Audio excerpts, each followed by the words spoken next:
Hello, I'm Dave Casler, amateur radio call sign KE0OG, your guide through the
Okay, got sound on that one.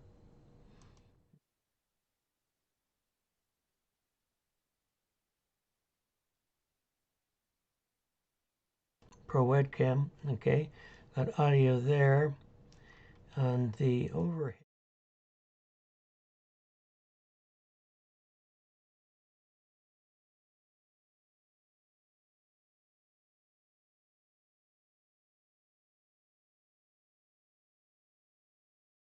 Now, there we go. Okay. I apologize. I guess I should start over. Thank you for hanging in there with me. I finally saw the no audio. Okay. Adam KD5EF, I owe debt of gratitude for helping me to pass my extra last year. His videos have been very helpful in learning the material for the exam. And Russell Yeley says KF8BGG, and we've got Adam KD5EF. And let's see now. We ran out of audio somewhere in there. Love hot haircut. Yeah, there's a little bit of a ponytail. Audio zip, can't hear you. I wonder what happened. Yeah, I know. When I try to make videos by myself, it seems for certain that I'm going to forget something, and it's usually the audio. That's why I have no sound. Someone. Okay. All that trouble, no one heard it.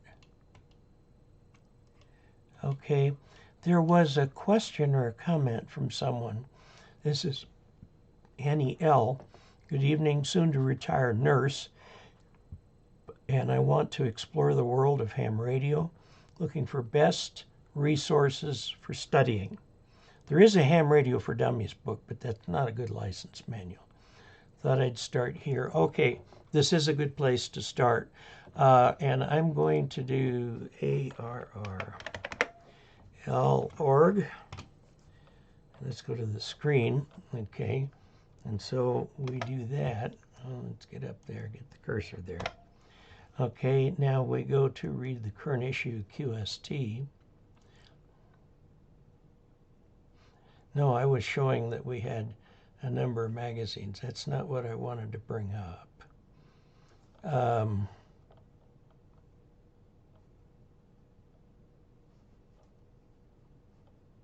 Zoom in is right here. Okay, so if you want to zoom, you're looking at half of it. One down here, you can put a percentage in there, I think. I find it a little easier to read if I zoom in on it, and I've got my web browser set up so it's wide enough to look at, and I just can look at a half page at a time. But what I really wanted to show you was to go to YouTube and search for ARRLHQ Dave Casler, right there. Okay, this brings up the technician course from 2022 to 2026. Those are the valid days. This has got some old stuff in it. And if we play the first one in the list. Hello, I'm Dave Casler, amateur radio call sign KE0OG, your guide through the ARRL license manuals. The videos in this course follow the manuals section.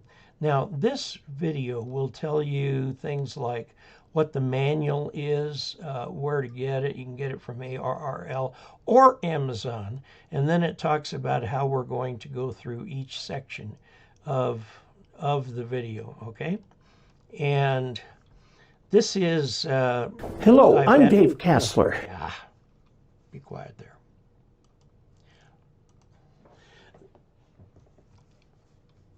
Normal view. Okay, we've got audio now. I apologize for that. My bad. And also my bad for not looking at the comments. Should have looked at the comments. Okay, so that's a good place to start if you're just starting in ham radio. You can tell other people about it if you're just getting started in ham radio. And it's free. Now, to get to the general and extra videos, you have to be a member of the American Radio Relay League. That can come after you get your tech license, and should come very shortly after you get your tech license. I personally consider being a member of the ARRL to be kind of mandatory, to be a real contributing amateur radio operator. The thing about it, no, it's buried down there, is that it's just absolutely chock full of good information. Now, there's two magazines that will be of interest. One is called On the Air, which is meant for beginners, technicians, and new generals, and the other is QST, which is the more general magazine. And my column, Ask Dave, is in that magazine. While I was down at Quartz Fest, I went around and asked other hams. I said, give me a question for Ask Dave. And they gave me a bunch of questions, and one came from a guy who's a contester.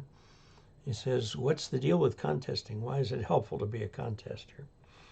And so I made that one of the questions in my Q&A column. And I got an email from ARRL saying, we don't have room for everything. We're going to take this one out and move it to the On the Air magazine. And so there will be an article in there, who knows when, this year sometime, about contesting and why it's good for you. Sort of like exercise, it's good for you. I know because my doctor says so. And so does the internet. And the internet is never wrong. Of course, I haven't tried much of it myself. By the way, I am on Ozempic because I'm diabetic. And I've lost 44, 45, 46 pounds because of that, because it just absolutely kills my appetite. I mean, I can still choke down some chocolate now and again, but not like I used to. It used to be when I got a bag of chocolate, it'd be gone in one sitting. Not anymore. So anyway, I don't know if you can tell, I've lost quite a bit. Can't tell from the tummy. The way Ozempic works is to, I think, drastically slow down your digestive tract. And therefore, you can't eat very much without being full. So, I mean, it works for weight loss. Also works for diabetic. My morning blood sugar numbers are actually absolutely normal. They're not high like a lot of people's are who are diabetics and on metformin. I'm also on metformin and Gimfiziprovil or something like that. I don't know what they all are. But yeah, there is hope if you're diabetic. If you can get the Ozempic. Now, if you're on Medicare, recall that things have changed this year. And Elon Musk hasn't changed it back, so it's still true. Your max out of pocket for drugs will be $2,000. I did that on my very first prescription. I got some injectable stuff that helps my asthma, and it was so expensive that it actually paid off my $2,000 all at once. And so now all my drugs, including that one, for the rest of the year are free, because once you pay $2,000, you don't have to pay any more. So that's pretty cool. That is a big change in Medicare. It used to be that you had to go over, I think, about $4,000 out of pocket before they would reduce the drug cost. Yeah, they've reduced it quite a while. So if you're on Medicare, if you're 65 or older, beware of that. And if you have to pay a bunch of money for Ozempic, realize that once you hit $2,000 out of pocket, everything, including the Ozempic, is free.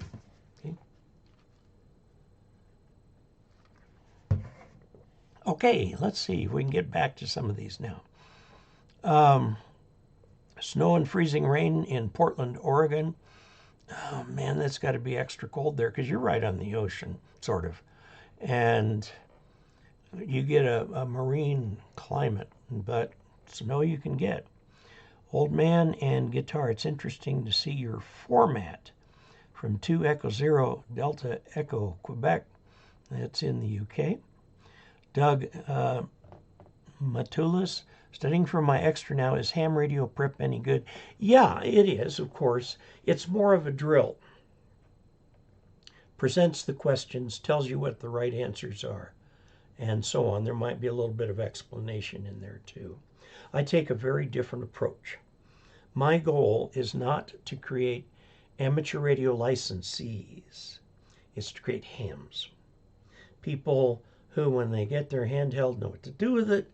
You know, things like that, who when they become a general can actually set up a station. By the way, I do have, for general class, a reference station. A reference station is, or reference design. Reference design means it's a complete design, it'll work. If you duplicate it exactly, it'll work. And you'll get a lot of good use out of it. Or you can switch out for a different rig or different antenna or something like that. But you get the basics in there. And it's got part numbers. Like, for example, I use the ICOM 7300 is the station that's at my desk. Okay, that's the reference station. Now what I took off my desk is the radio up here on the right. I'm sorry, the one on the right, the black one. That is a Yaesu FTDX 3000. That is not a beginner radio. And it is the best receiver that I've ever had, I'll tell you that. But I went down to the ICOM, which is a beginner to mid-level radio. You can be happy with the ICOM 7300 for years. Now, in those years, you will define what your operating style is. Suppose you love DX but hate contests. Okay, well, get a radio that's really good for DX, or get one that's good for both of those. This is not particularly a contesting radio. It will work, and it's got some nice features in it for contesting, both CW and voice. And it's just a nice little rig. It's got a wonderful waterfall on it with spectrum scope. Now, what that radio up there on the shelf does is it will take the response curve of the microphone and divide it into any three groups that you want. So I set some boundaries. Remember, ham radio goes from 300 hertz to 3000 hertz. Now, 300 hertz actually cuts out some of the bass in your voice. But what you can do is divide that 2700 hertz bandwidth into three sections and then play around with making one part more strong. Can't do that on this radio, but you can on that one. And what I did with that, I spent a lot of time working on getting the response curve of my microphone to favor the treble, because although there's a lot of bass in the voice, it's just a rumble. It's just there. Makes you sound what you sound like. But the actual information is in the 2000 to 3000 hertz range. And that's what makes you understandable. This is what, excuse me. And no, Evian is not sponsoring my channel. I should make them, but they're not. By the way, this is not Evian water. It's out of the refrigerator filter. I get an Evian bottle because I really do like their water, and then drain it, and then for the next 2 or 3 weeks, just keep refilling it. When it starts to get a bit grody inside, time to toss it, get another bottle of Evian. And another thing that I like about it is that it only takes about a half a turn to completely tighten this cap. Whereas if you get some of the other liter bottles of water, they got a few turns around to get that cap tight. So anyway, there we are. So is ham radio prep any good? Yes, it can help you. People have different learning modes, and there's nothing that says you can't learn using both. Now, my videos follow the technician, general, and amateur extra exactly, section for section, all the way through. Whereas I don't know that ham radio, ham radio prep does that. There's also a ham radio crash course run by Josh Nash, who goes by the nickname of Hoshnazi. Nice guy. I know him. I've met him. I've met some of the other ham radio YouTubers. There's getting to be a lot more. And so channels are getting a little bit more specialized now. Okay, interesting to see my format. Yeah, Doug Matulis Extra. Franco Contreras. Hi, Dave. What is the best VHF, UHF antenna for SATs turnstile? If you want to get into it the easy way, the complete setup is a dual band handheld that can transmit on one band and receive on the other. Okay? A dual band handheld can be anything. And the antenna is made, I think, by Aero Electronics. Let's see if that's right. We'll go up here to the screen to right here and go Aero antennas. Okay, here it is right here. This is this one's for a dual band. There's FM satellites up there. You go up on one and come down on another. And the reason it's handheld is so that you can point it at the right place in the sky. This has got a pretty broad beam width, so you don't have to, if you don't want to, get it exactly right. If you're doing the other satellites where you need the turnstile antennas, yes, then you do need, I think Yaesu is the only company, the only one of the big three that makes both an azimuth and L. Now here's one for 129. This is from Gigaparts. Okay. You can also get it from Arrow. But it's handheld and it's complete. And it's got a piece of coax coming out of it that you just simply connect to your radio. Okay. And let's see, Arrow antennas. Okay. Portable, blah, blah, blah, blah, blah, solid, okay, a little hard to use here. We want the satellite antenna, and there's no place in here for shipping. Okay, but you can always call them, I guess. Okay, Arrow antennas makes the antenna that you are after for doing your initial satellite work. And they do work. Remember the satellite. Think about the satellite.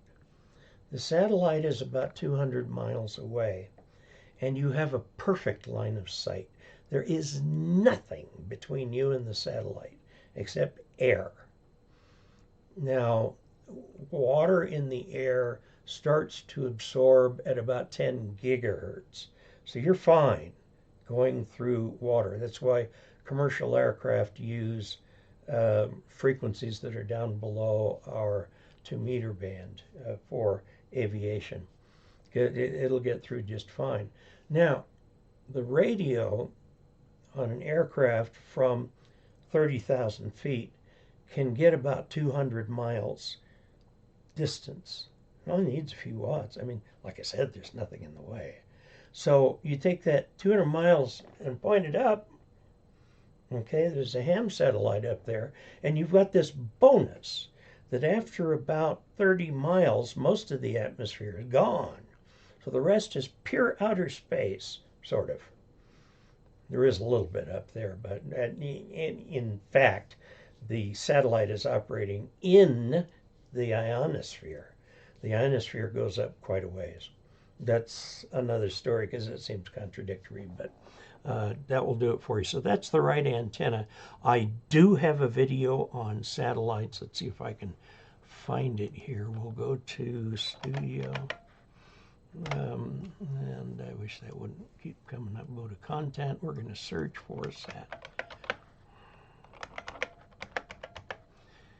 Okay, antenna options. Well, these are the, here we are, Tech 6. Let's show all. Let's go to show all. Okay, these are the various videos. Amateur, extra, tech, and so on satellites. Well, I tell you, anything you want to learn about satellites, you can find in here.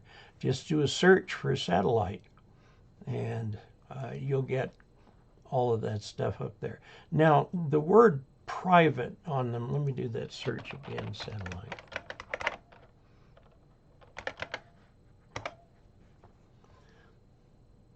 Show all. Okay. The ones that are marked private are out of date instructional videos. You can go find the current instructional video. Now, the extra classes, this is private. Here again, private. Go into the current videos for the training. These are out of date. And you'll find the same information up there. Okay. This one here got, ooh, first one, 18,000 views. Ooh, nice. I like that. The more views, the better. By the way, if you are watching this and not yet subscribed to the channel, please do so. It really helps YouTube single out this channel as one that people like, so it'll recommend it more often.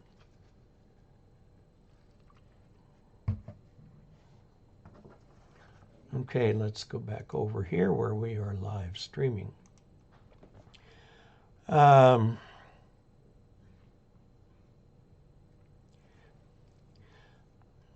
Okay, that's the best for sat. Now, turnstile antennas come in when you want circular polarization, and some of the other satellites do that.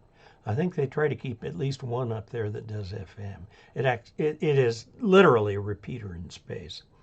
The others are what are called transponders. And that's all explained in those videos there. What's that mean? Go carnivore keto. I did try the Atkins diet. Oh, Loretta and I did it about 20 years ago. It was great. We lost a lot of weight, and then as we gradually lost interest, we gradually gained weight again. Got it all back, plus some. That's the problem with diets. Diets, I mean, diets that you read out of a book, diets are the world's best way to gain weight. Because it seems from studies that everybody who tries a diet, they're hard and they stick with what the diet is, and then when they give up, their body's cravings start again. They go back to their original weight plus some. And I heard the story of a doctor who told a patient, his patient wanted to gain some weight. He was skinny. And the doctor said, go on a diet. He said, what diet? Any diet. Pick any diet. You'll lose a little weight, but you'll gain more of it back. And it turned out to be true. So diets are a great way to gain weight. The only diet that I know that works, that I've used before that works, is keeping track of your calories as you eat them during the day. And if you will keep doing that, remember this comes from the Heisenberg uncertainty principle. Measuring something affects the thing you measure. That is always true in every situation. Now, it may be minimal. For example, if you've got a stopwatch on a train and you measure when it arrives, that stopwatch is not affecting the train very much. However, the photons bounce off of that or bounce off of your stopwatch, literally slow it down, not by measurable amount. But if you measure calories, as you count them and you know that your target is, say, 1,800 calories a day, you'll get down to the point where you say, I've only got 200 calories left. And so you look for something that's a little less calorie laden in the refrigerator. And it actually works really well. But you've got to keep track of them as they go. And then this interacts with your head, and you end up with losing weight. Now, that diet, you can eat anything. A calorie is a calorie, but I eat anything I want now. I can't eat very much of it. And I can eat a quarter of a meal and say, give me a box for this. Okay, so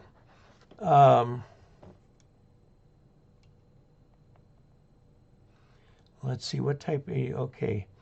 Ham Test Online, that'll work too. Now, when Ham Test Online becomes valuable is when you're done studying and you want to know if you can pass the test. I would work at it until you get 90s, in the 90s, 90% right every time. Maybe an 80 once in a while. But if you're still in the low 70s, you're not really ready. So it will review for you. It says Arrow also comes without the duplexer for use with 2 radio. Yeah, and their website is pretty ropey. Well, I suspect it's one guy doing this. I mean, I see them at Dayton. Every time I go to Dayton, they've got like a double booth or something.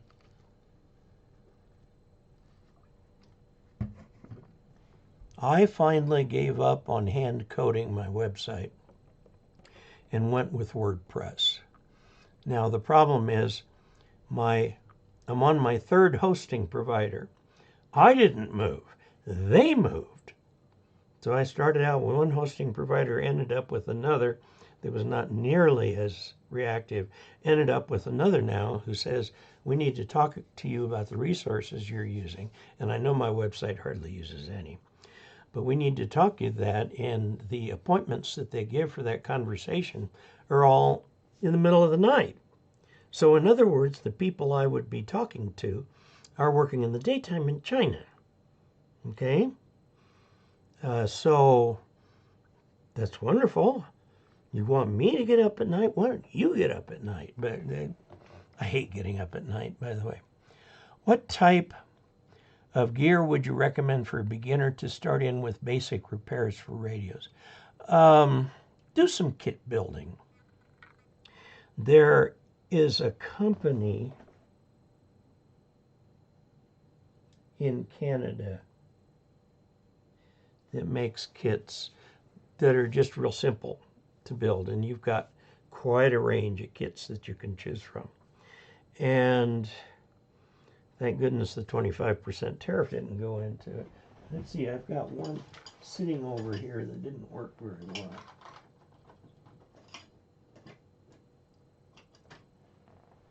This is a little, here, put it on the overhead. Overhead, if I got audio, I've got audio. Okay, this little thing right here, it's a heart. And it's supposed to, these are interesting LEDs. I don't know how they work. I haven't found a good explanation. But they are all different colors, and they change the color constantly, even when given a steady 5 volts. This is a 5-volt device. So you've got to come up with something that'll make it 5 volts. There are, of course, an infinite supply of wall warts that do 5 volts. But that's one that you can build. And let's see if it's got a name on it.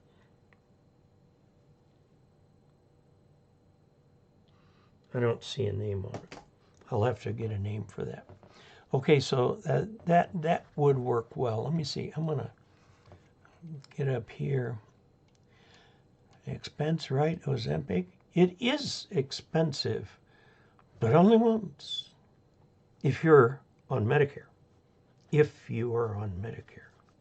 Now, Medicare is not free. Our Medicare, we pay, the hospitalization, Part A, is free. Part B pays the doctors and is not free. It's got a premium on it. It keeps going up every year. You have to pay it out of your Social Security. And there's a rule that it can't go up enough to actually make somebody regress in how much their Social Security is. So that pays the doctor fees.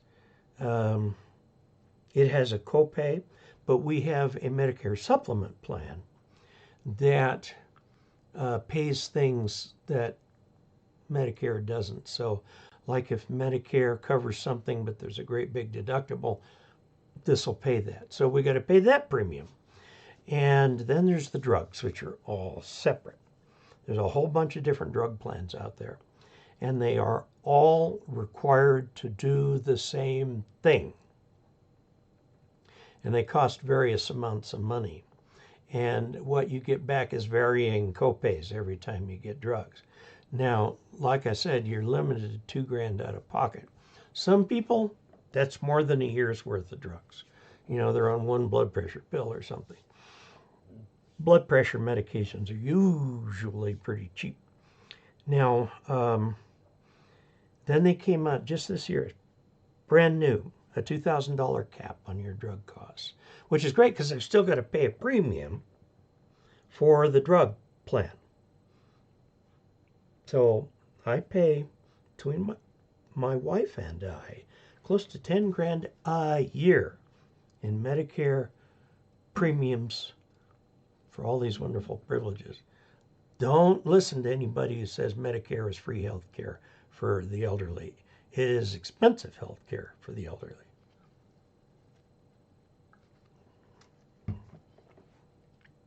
Now,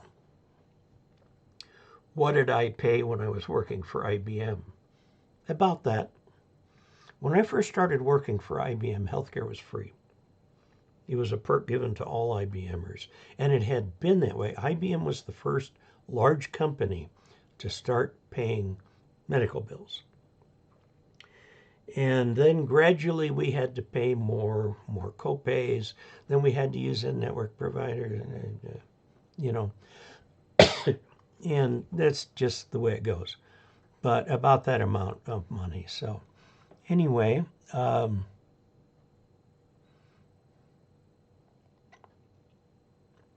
what you just said makes me want to stick with your videos. I don't want to just get a license. I want the knowledge to get the most out of the hobby. Made that mistake getting the general. Okay, well, you're going to be studying the extra. Please understand that the extra is a big step. The step from tech to general is not terribly big. It covers the same things, but like, for example, in the tech test, if you've got two resistors and you're figuring something out, the answer will be an integer. General, that's not true. You're going to be dealing with fractions, decimals, and so on. Okay. General does not introduce the concept of reactants very thoroughly. It just gives the formulas. But when you get into extra, it's a big jump up, because not only do you get into all that stuff, you get into what are called complex numbers. Other people would call them complicated, but it turns out that you cannot describe reality with real numbers. You have to use what are called, I don't know why the name for this, imaginary numbers. Often set apart as a little I, except electrical engineers use I for current. So we did the absolutely most logical thing to do as engineers. We use the next letter in the alphabet, J. So if you see J in there, that's the imaginary operator.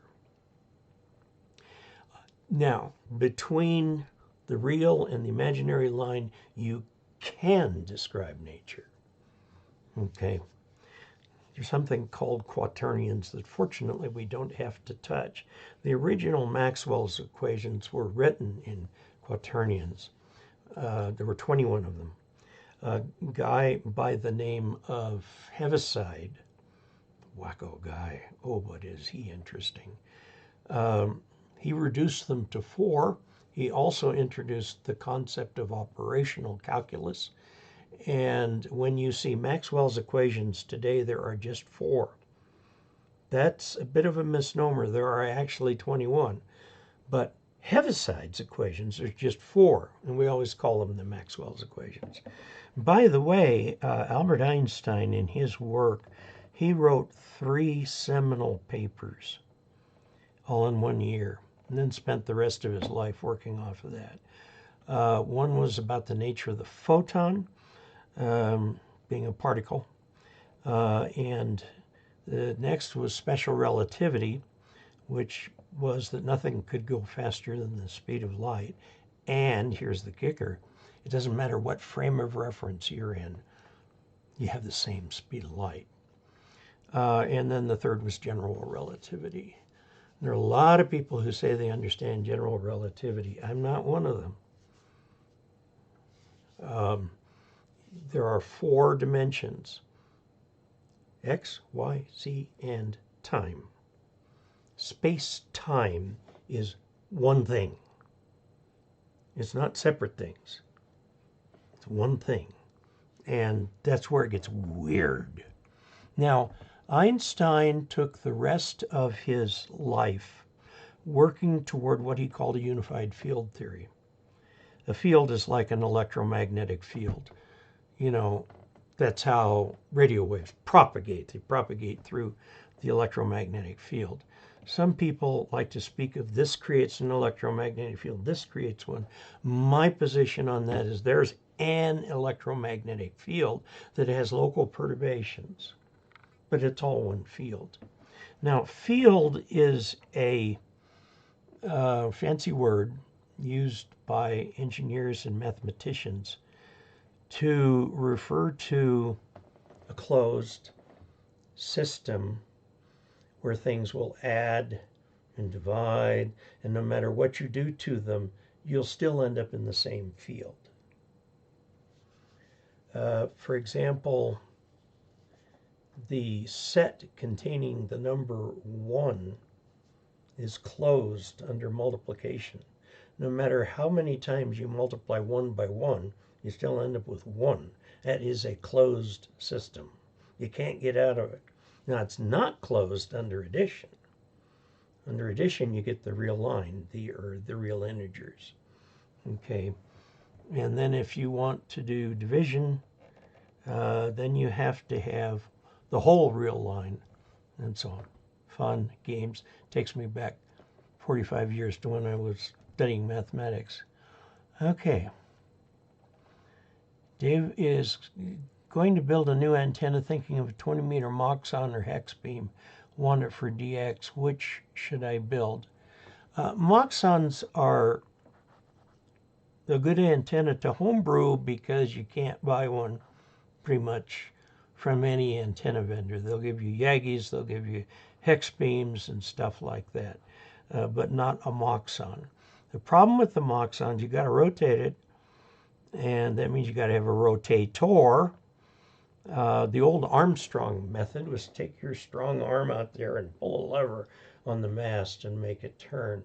A lot of people, for that reason, had their towers or masts, tall masts, just outside their window. They'd open the window, turn the thing, and so on. Nowadays, people use rotators. I got to tell you, I looked into building a tower with the Yagi antenna on it. And when I hit $30,000, I said, not going there. $30,000 is too much. So all my antennas are wire antennas or verticals. I have a step IR, big IR vertical, which was way too expensive, but it works really well. It's my reference antenna. I compare everything to it.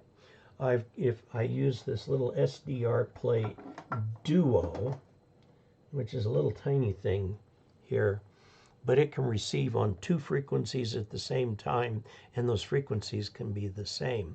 And so I can have one of the receivers connected to the test antenna and the other connected to the step IR vertical. And no antennas perform better than the step IR. Some have come close. One I just recently tested, the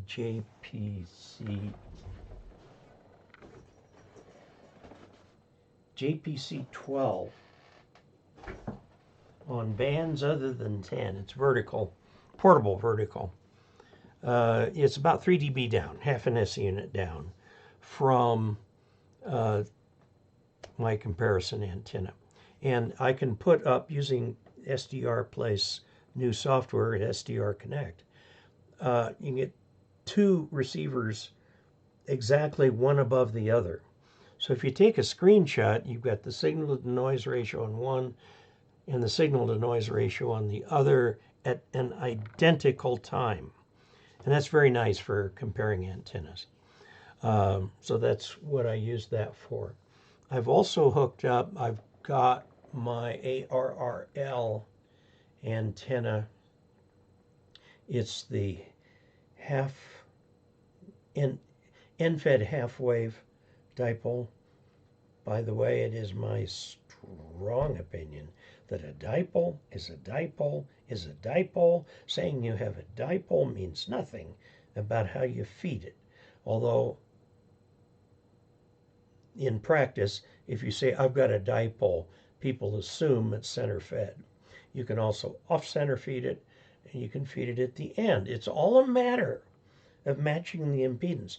Voltages are high at the end of a dipole, the RF voltage in RMS units, and the current is lower.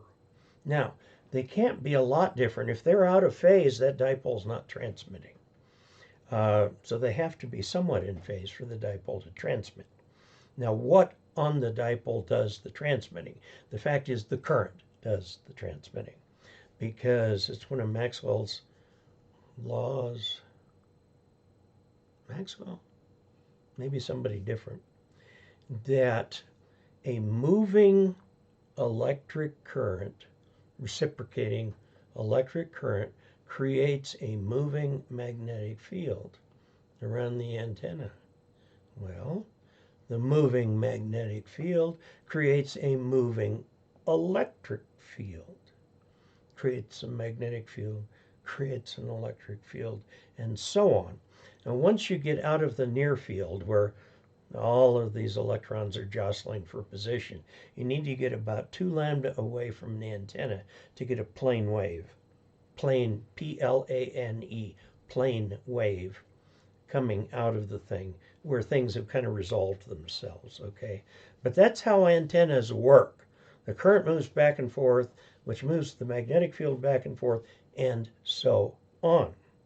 Now, how far apart are these and so on? How do they relate?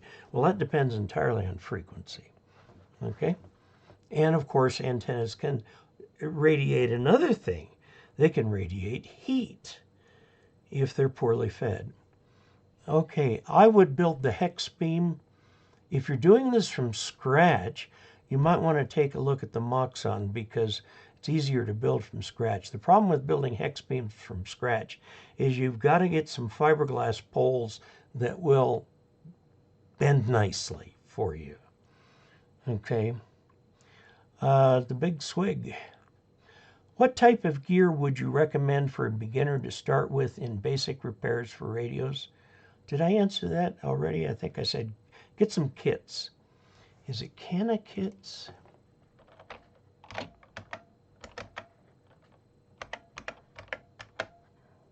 Canna Kit Corporation. So I can find my cursor here. Oh, you can get Raspberry Pi kits, boards, Pi 4 kits, boards, Raspberry Pi. Let's see if they just do. They've got a Raspberry Pi 5 out. Let's see, Arduino, embedded electronics, kits and modules, color organs, DC power supplies, LED blinkers and displays. Let's see if I can find. Oh, they've got 2 hearts here. I've got one LED blinks, and then the other LED blinks. One LED blinks, and my previous assistant took it home with him to show his family. And they looked at it and went, but that's rather lame. So we had to get another kit. I don't see the kit that, see, this has got the 2 hearts in it. I have one that I built, I think from them. Let's see who this came from. This is a heart. And it doesn't say, but I can turn it on. Let me turn the camera so you can see it. Those are actually different colors. The problem is they're so bright that you can't tell the color. It overwhelms the camera, and all of the pixels in the camera are illuminated, but they do come in different colors. If you look down on the top of the LED, the top of the big chip in the middle, you can see the different color lights there because that's quite attenuated. And it's Valentine's Day tomorrow, so let's see. So Canna Kit's one place you can try. Now they do come out of Canada, so there's going to be some shipping. And Trump originally stopped the old thing. If it's less than $800, you don't have to pay any customs duties. he was going to eliminate that, and there was a huge backlash. And so he backed off of that one. So if you buy a kit that's less than $800, you can get it through customs for free. If it's more than that, you'll have to pay customs duties. Okay, the big sway. What type of gear would you recommend? Oh, start with ham test online. Arrow also comes. Okay, Dave, off topic, but your water bottle. What's with the discovery of plastic particles in our bodies?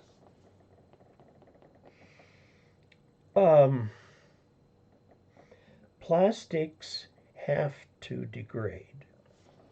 You can't build a plastic bottle that will last forever, because then it becomes an environmental issue. Well, so they went to plastics that gradually degrade over time. It could be years. Okay? So that landfills, there was a magazine I read, they did an archaeological excavation on a New York landfill. And they found a whole bunch of really interesting things. Like plastic bottles didn't used to be so thin. But what happens is you get the microplastics. There are particles that you can look at. If you can look at them, what happens is fish are attracted to these. They eat them. And if it's small enough, it will actually pass through the small intestine into the fish's bloodstream. And then we eat fish. Other things eat fish. Fish meal is used to feed a lot of animals.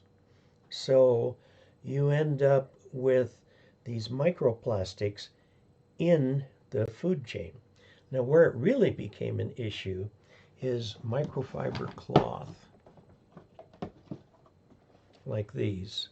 This is half a piece of microfiber cloth. And these have no lint. You can use them to clean your glasses and stuff like that. You throw them in the washing machine, and what does a washing machine do? In the process of making something clean, it beats the living daylights out of it. So that dislodges microscopic particles of plastic. And now they get out, they have found that in brain tissue, these little plastic particles are wedged in there. This is an example of a bad environmental decision. Now, in the Pacific Ocean, there is the so-called Great North Pacific Garbage Patch. That's because all the currents in there push stuff toward the center, where the water goes down, and then you've got deep currents, and they come up and become the warm currents. Start out cold, of course. The Gulf of Mexico is a current like that because it's a warm current on top, which keeps England, Scandinavia, and stuff like that habitable. But then water goes down and uses one of these deep currents to get back over to the Gulf of whatever, where they are reheated. That particular mechanism is under a lot of strain right now. If the Gulf current stops, you've got a whole section of the world that will freeze there because it carries warmth up there. Anyway, in that garbage patch, you can find the most amazing things. Full bottles. Roofs off of Japanese houses. Because when the tsunami came in and they went way, way, way inland. That was a 30-foot, 10-meter wall of water. Went way inland, and on its way out, it swept out cars and houses and so on. Well, the houses in that part of Japan, they have winter, so they make them pretty well. They're pretty tight. And you could see the roofs and part of the walls of these houses going out to sea. Well, once it went out to sea, there was nothing to destroy it. waves out in the middle of the ocean are rare. Big waves are rare. I mean, if you've got a storm coming through, but the storms don't go over the Pacific garbage patch. So you will find all kinds of household items out there. Now, the solution for the Great Pacific Garbage Patch is to collect all that stuff and take it ashore and actually disintegrate the plastics, probably by burning them at very high temperature, which is just simply putting plastic products, and they will rise and eventually end up out of the troposphere and in the stratosphere. But, there's a huge but on that. If you go explore the Pacific Garbage Patch, you will find that a lot of animals, mollusks, ferns, turtles, things like that, are treating the edges of the Pacific Garbage Patch as though they are the edge of an island or something. They're spawning their babies. They're doing all kinds of things. This garbage patch has created its own flora and fauna. And so is it wise then to take it away and kill all this marine life? I don't have the answer for that. I'm a ham radio operator and an electrical engineer. And the last time I looked, plastic is just used for insulation. But that's what's happening out there right now. And that what has really slowed down efforts to remove that. We're getting all the debris from the Japanese tsunamis are in there, in that one spot. And the spot is huge, by the way, 100 or 200 miles across. And whether there's one in the southern hemisphere, I don't really know. But somebody probably does. Okay, M-Test Online, Arrow, off-topic water bottle, what's with discoveries? The microscopic plastic can get into cells because the cells think it is a nutrient. You'll pull it into the cell. Of course, it's inert, but it can interfere with cell processes and so on. So what we thought was the world of plastics 75, 80 years ago is now come back to bite us. Okay, let's see. Mention AMSAT. Yes, amsat.org. I'll show you the web page. amsat.org is the Amateur Satellite Corporation, amateur radio in space, however they want to do it this week. Okay, you can actually join, which helps you to finance these satellite projects. It used to be that an amateur satellite could hitch a ride to space for free because a given rocket has a given amount of lift. And if you just put your satellite on it and there's mass left over, it won't loft your mission properly. You have to fill the thing out with ballast or little tiny satellites or stuff like that. And it used to be that satellite providers like Inmarsat and so on, the geostationary things, would provide a ride to low Earth orbit for free. Well, they don't do it for free anymore. Nothing's free anymore. So they have to raise the money to pay for these satellites. And in this picture,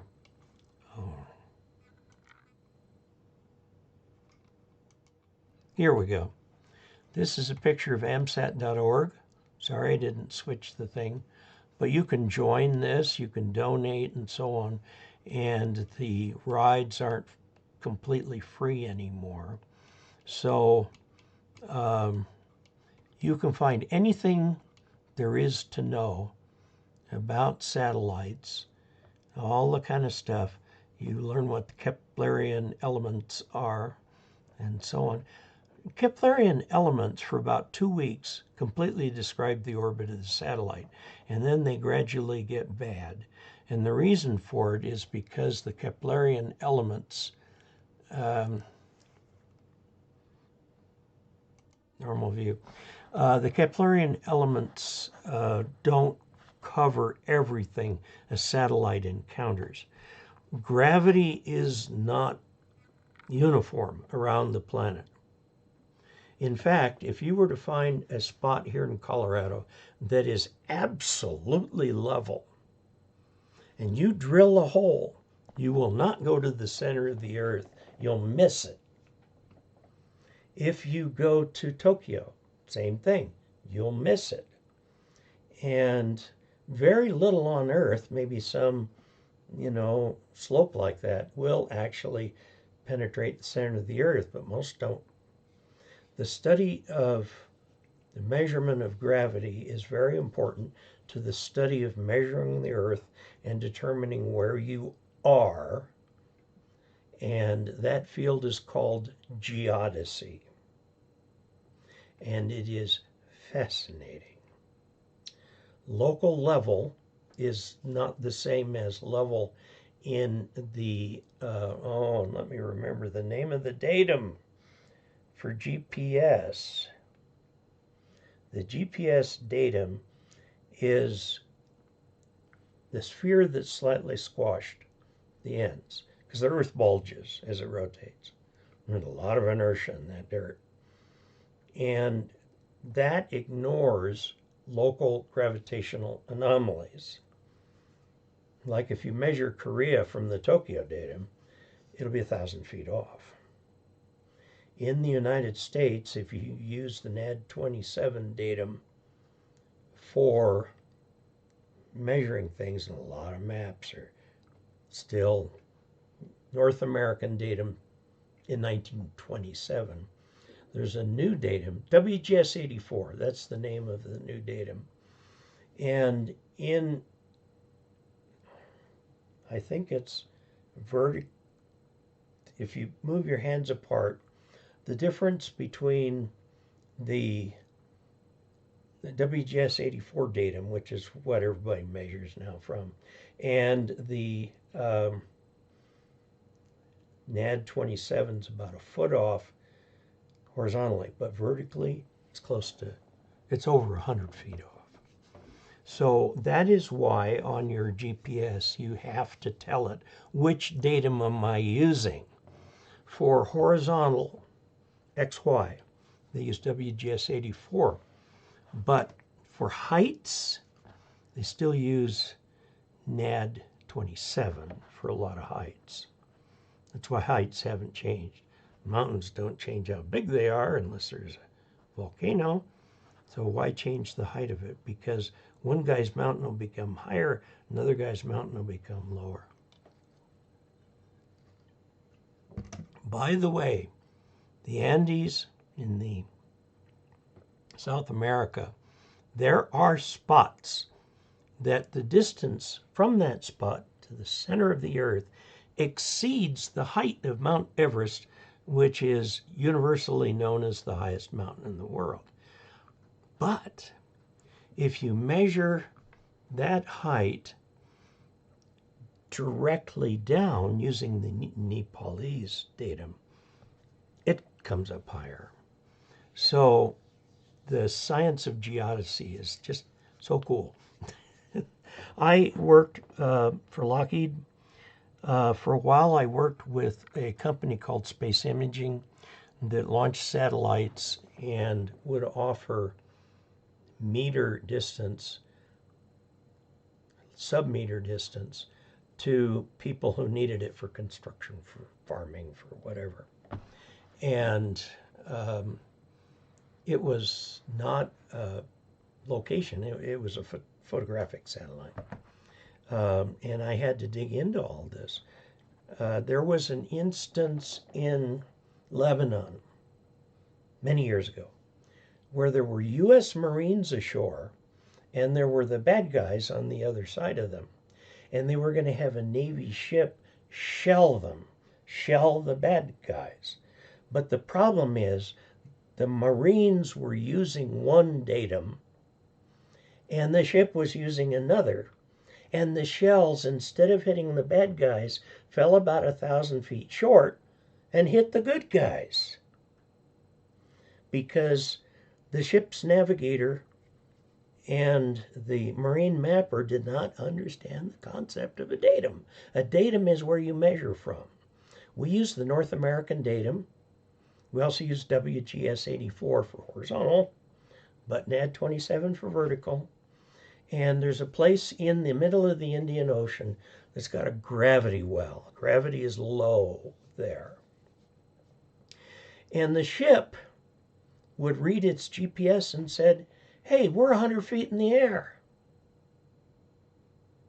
We're 100 feet underwater. This can't be right. I don't want it. Get it off my ship. Well, it was the first Gulf War where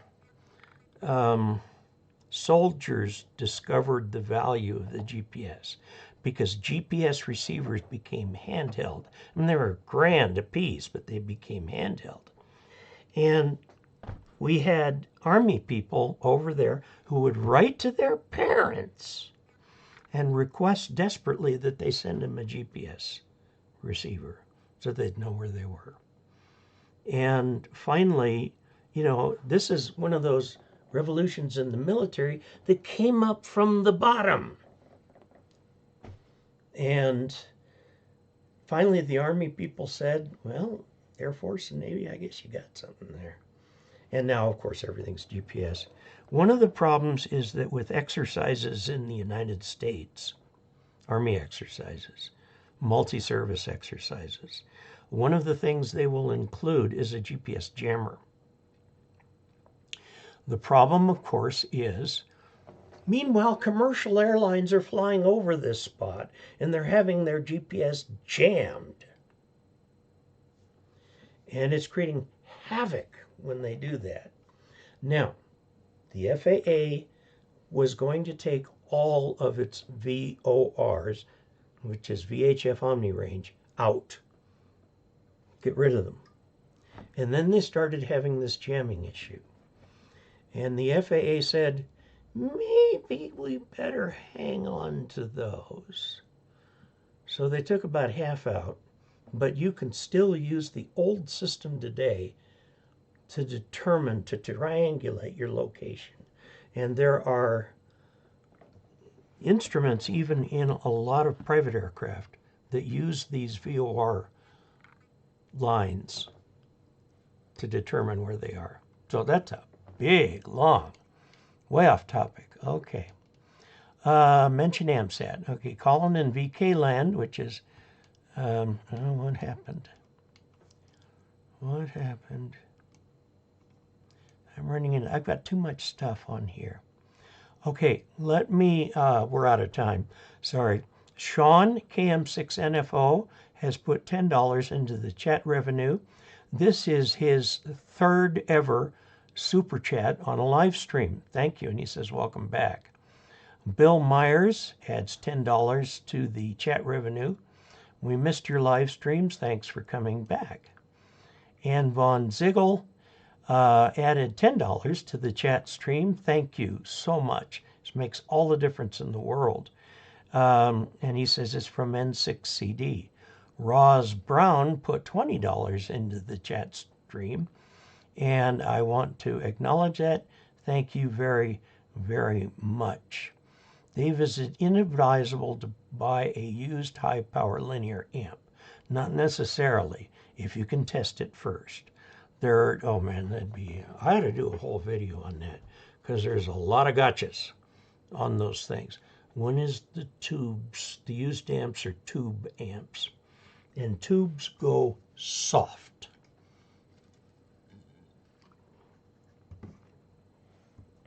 And replacing a tube in an amp, especially if it's an iMac tube, is rough, hard to get.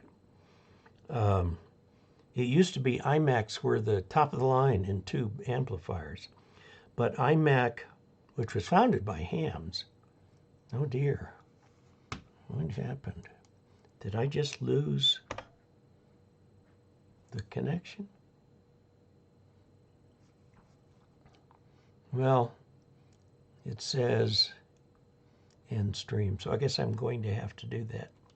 Last one down here, let's see, Doug Dry, Hello, Doug. Doug is the one who gave me this little telephone over here, which I had to use today because I needed to talk to 2 people at once. Loran C., back in the day, speaking of VOR and GPS. Yes, the whole history of navigation, mostly ships at sea, is fascinating.